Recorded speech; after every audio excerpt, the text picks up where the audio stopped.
besteira, com o que não era pão, como a palavra de Deus diz. Eu era alcoólatra.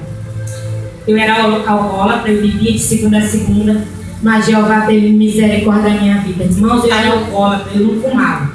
Nunca gostei de quem fumasse, bebia.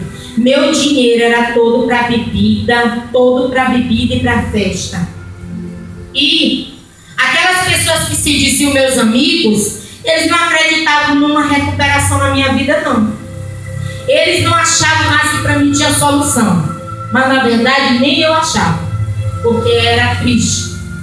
Era triste, era crítica a situação.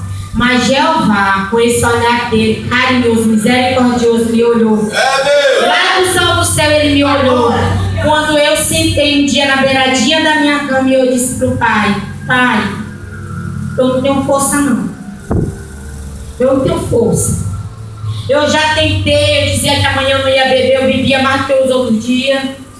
Dizia Jesus, eu dizia que eu não ia para aquele lugar e no outro dia eu estava lá.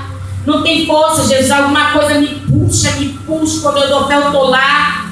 Jesus, eu não tenho força, mas o Senhor tem.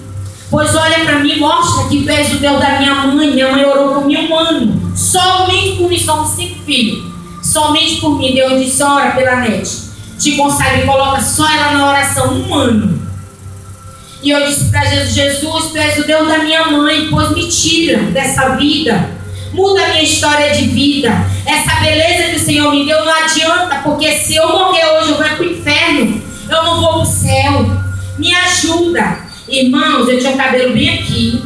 Eu sou de família de índio, sou da tribo do Guajajara, gente.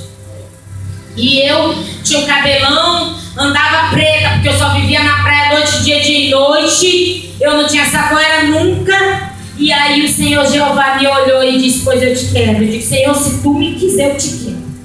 Senhor, se tu me quiser, eu te quero, Jesus. Pois me leva para a tua casa, me faz um vaso novo, me restaura, me usa.